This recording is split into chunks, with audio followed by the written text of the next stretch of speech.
Bonjour, c'est Laurence pour le Vidéojournal. À Saskatoon, les gens vont devoir encore attendre pour leur nouvelle bibliothèque centrale, et ce au moins jusqu'en 2027, parce que tous les appels d'offres ont été refusés à cause qu'ils dépassaient le budget prévu de 134 millions de dollars. La bibliothèque, dans sa version originale, devait s'inspirer de l'architecture des Premières Nations, un peu comme un tipi composé de panneaux de verre transparents et opaques, qui aurait donc laissé entrer beaucoup de lumière.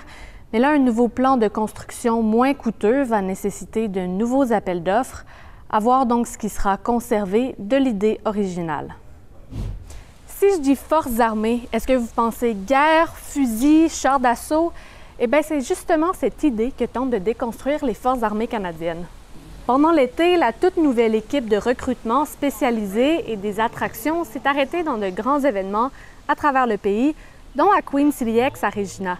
Leur but, c'est de faire découvrir la centaine de métiers qui existent dans les forces et combler le manque de main-d'œuvre.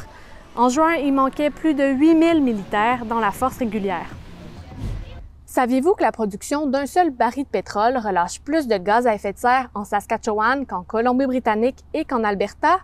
Pourquoi? Eh bien, parce qu'ici, en Saskatchewan, les émanations de gaz sont moins bien captées lors de l'extraction du pétrole brut. Alors qu'en Alberta, les infrastructures permettent de réutiliser les émanations de méthane pour les relier au système de gaz naturel.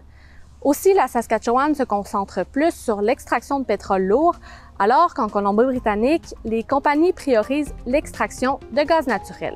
Le méthane serait 25 fois plus dommageable pour l'atmosphère que le CO2.